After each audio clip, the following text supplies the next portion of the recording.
Olá, estimados alunos do cursinho JB, cursinho Professor José Bispo, preparatório para o Enem e para os demais vestibulares, projeto mantido pela Prefeitura Municipal de Picos através da Coordenadoria da Juventude.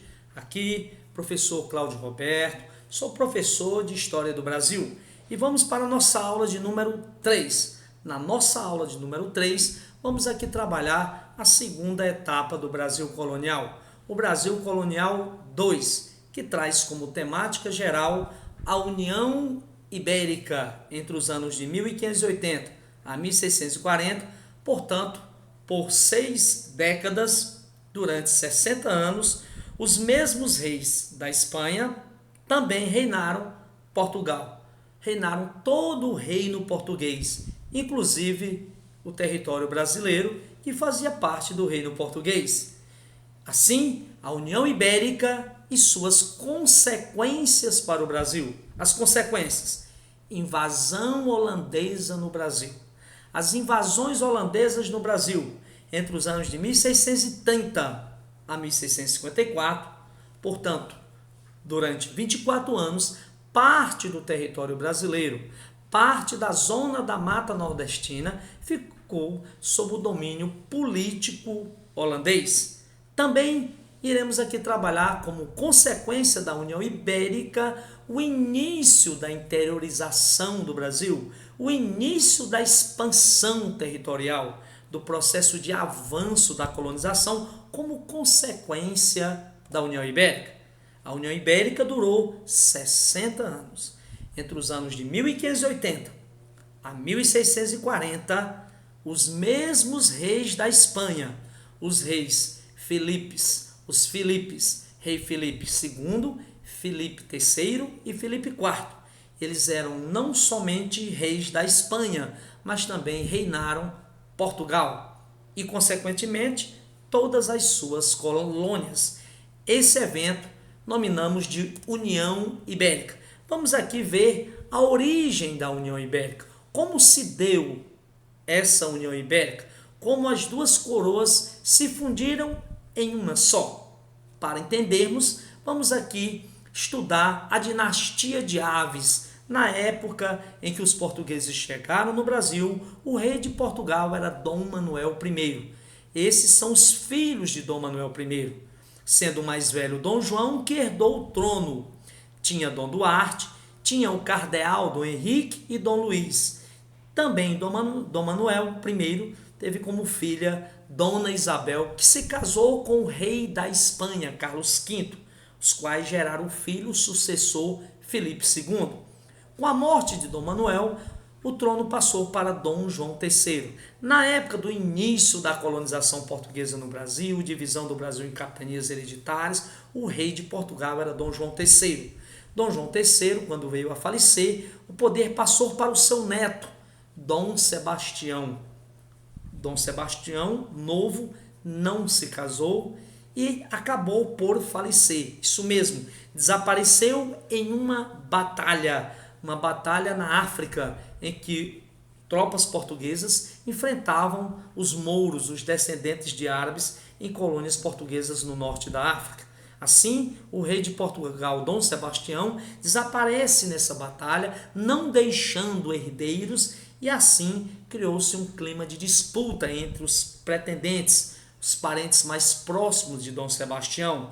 O rei da Espanha, Filipe II, que era parente de Dom Sebastião. Sua mãe, Dona Isabel, era filha de Dom Manuel e, portanto, a mãe de Filipe II era irmã do avô de Dom Sebastião. Outros pretendentes, como Dona Catarina, filha de Dom Duarte, e Dom Antônio, filho de Dom Luís.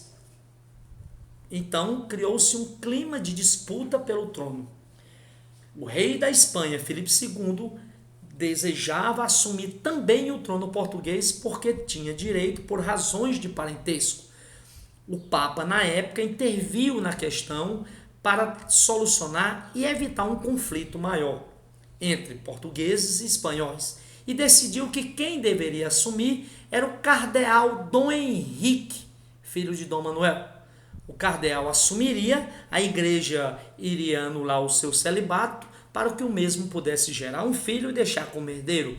Contudo, o cardeal assumiu apenas 2 anos, vindo a falecer sem deixar um herdeiro. Assim, houve novamente a disputa entre os pretendentes e nessa disputa, Filipe II da Espanha, pela força das armas e da vontade, preparou suas tropas, invadiu Portugal e assumiu também o trono português, dando início assim à União Ibérica por 60 anos. E assim, durante os reinados da dinastia Habsburgo da Espanha, os reis Filipes, os quais os portugueses nominam de dinastia filipina, os reis Filipe II, Filipe III e Filipe IV. Durante 60 anos, eles se tornaram não somente reis da Espanha, mas também reinaram todo o reino português e trouxe aí as consequências para o Brasil. Todo o reino português ficou no jugo político dos reis da Espanha, inclusive o Brasil. Assim, a União Ibérica trouxe consequências para o Brasil. E a primeira consequência foi a invasão holandesa em parte do território brasileiro. Vamos lembrar que os holandeses, com a permissão de Portugal, os holandeses mantinham negócios nas colônias portuguesas, aqui no Brasil e em colônias portuguesas da África. Durante a União Ibérica, a Espanha, em conflito com a Holanda, em disputa com os holandeses, os espanhóis decretaram um embargo econômico contra os holandeses, proibindo que os holandeses continuassem com esses negócios nas posses portuguesas.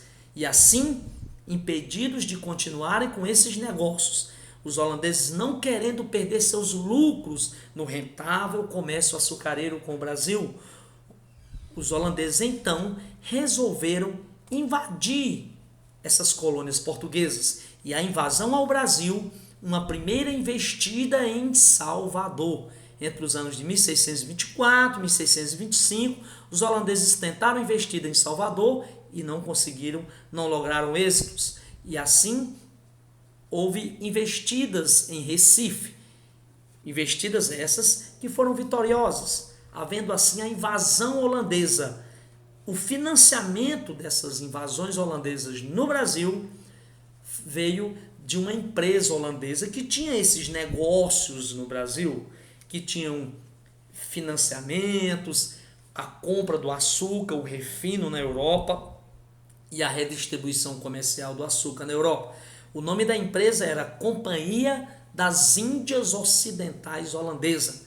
Foi essa empresa que financiou militarmente a invasão holandesa em parte do território brasileiro. Assim, a zona da Mata Nordestina não foi toda a colônia, mas uma parte da colônia. A zona da Mata Nordestina ficou sob o domínio político holandês por 24 anos, de 1630 a 1654. E durante esses 24 anos, nós destacamos aí o governo de Maurício de Nassau, João Maurício de Nassau, governador desse território holandês no Brasil, território esse que eles nominavam de Nova Holanda. Nassau, indicado pela Companhia das Índias Ocidental Holandesa, passou a governar esse território entre os anos de 1637 a 1644. Isto é, 7 anos desses 24 foi o período que Nassau governou a Nova Holanda, mas governou o suficiente para deixar sua marca política e administrativa nesse território.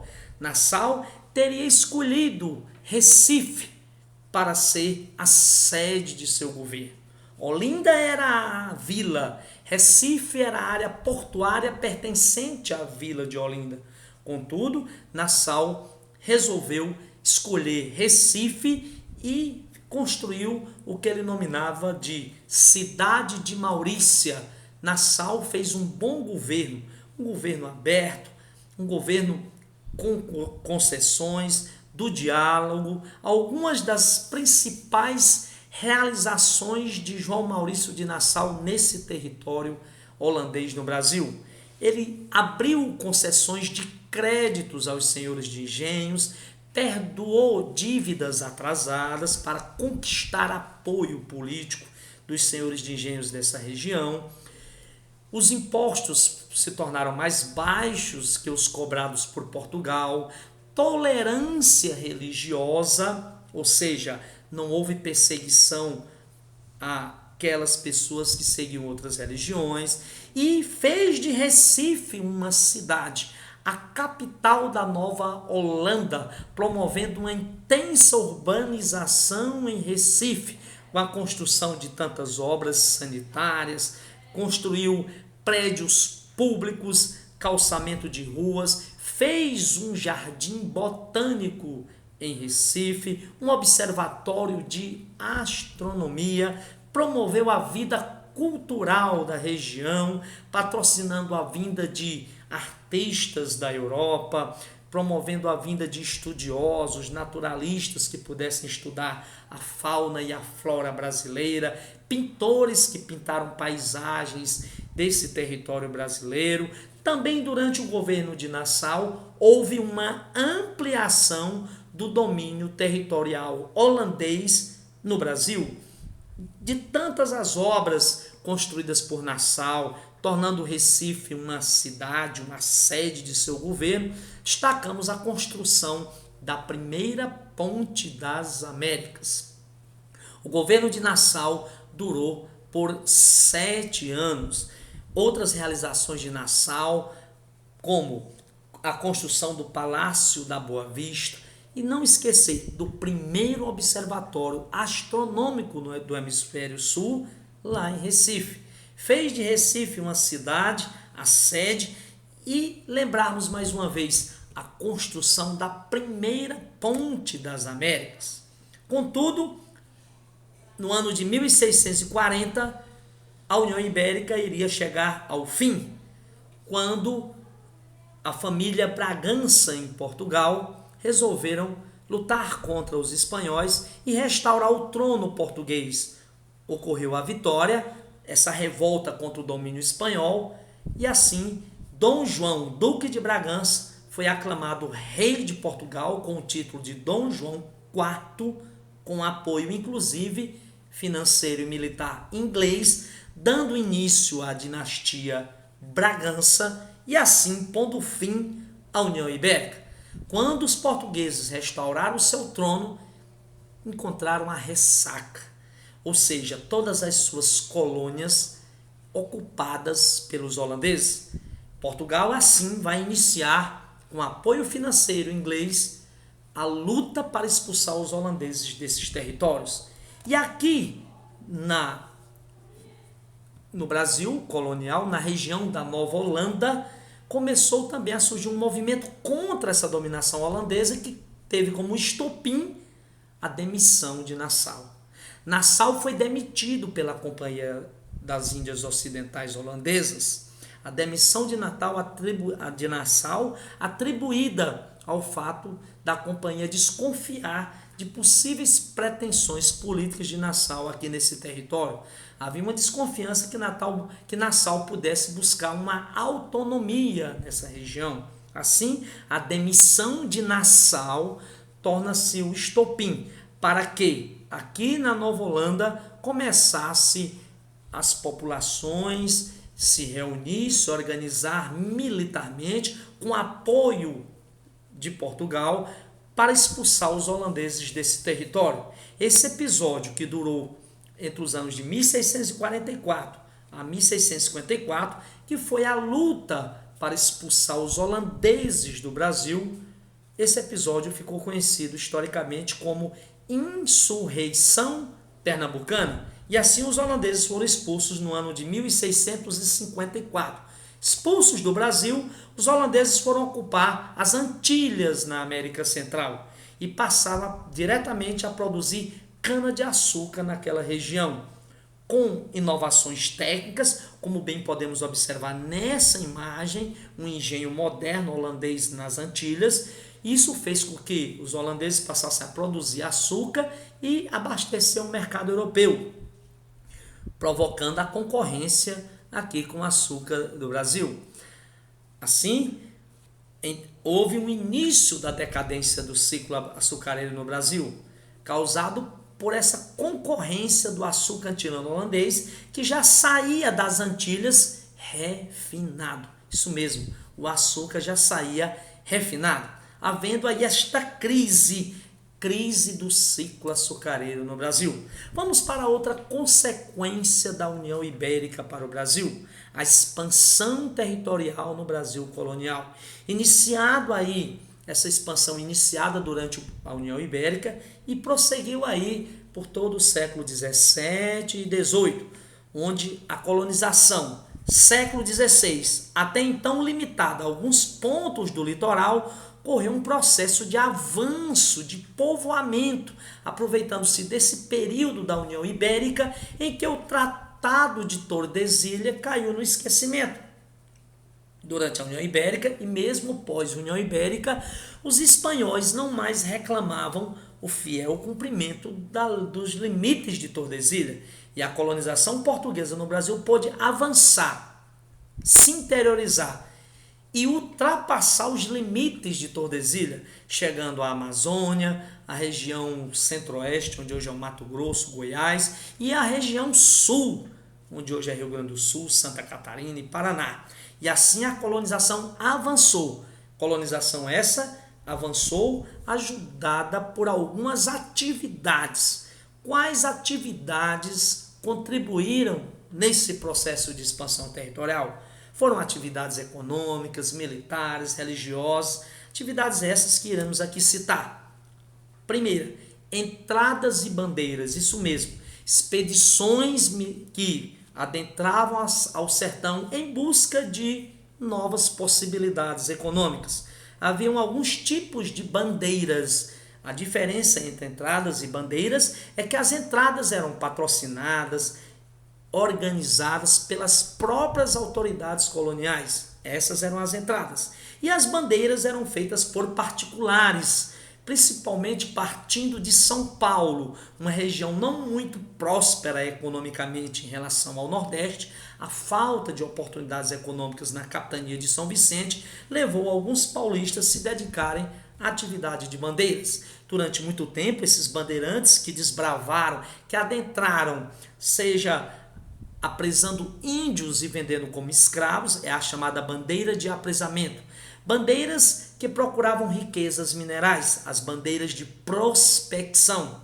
Havia também as bandeiras conhecidas como sertanismo de contrato, bandeirantes que eram contratados pelos grandes latifundiários com a intenção de afugentar índios ou acabar com aldeias, quilombos, né? E assim, essas bandeiras abriam caminho para a ocupação. Havia também ainda as monções, que eram bandeiras comerciais, expedições que adentravam ao sertão, usando os rios, a navegação fluvial, para levar e trazer mercadorias para o interior e trazer para o litoral, desenvolvendo esse intenso comércio. Os bandeirantes, durante muito tempo, foram reconhecidos historicamente como heróis. Heróis que desbravaram o sertão do Brasil, que abriram caminho para a colonização.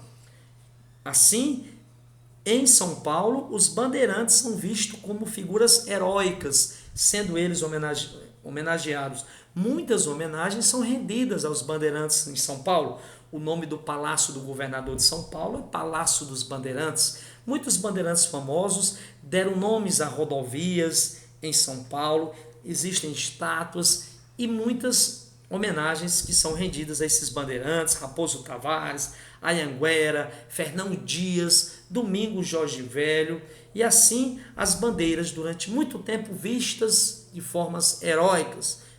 Contudo, de umas 3 décadas para cá, a historiografia mais crítica avançou nessas pesquisas e nessas interpretações, e a figura do bandeirante passou a ser vista de uns tempos para cá como assassinos de índios, responsáveis por dizimar índios no sertão do Brasil e aprisioná-los e vender como escravos, quando os mesmos invadiam inclusive as aldeias missionárias. Alguns fortes militares também no Brasil deram origem a tantas vilas e cidades no litoral e no interior da Amazônia, como bem podemos observar nesse mapa. Fortes militares que eram construídas em defesa do litoral do território brasileiro. Nós temos ainda as aldeias missionárias com o trabalho da catequese aos índios. Os jesuítas, enviados para cá, tinham como missão catequizar os índios e fundavam aldeias de catequese, onde esses índios viviam sob duras regras, um trabalho rotineiro e também eles recebiam instruções católicas. Muitas aldeias missionárias no Brasil deram origem aí a tantas vilas e cidades no Brasil. Temos também a pecuária, uma atividade econômica que avançou para o sertão. As fazendas de gado, a princípio, sendo fundadas na região do Recôncavo Baiano, com o tempo, o gado passou também a ser utilizado para a produção em larga escala de couro, carne, leite, e assim o gado expandiu.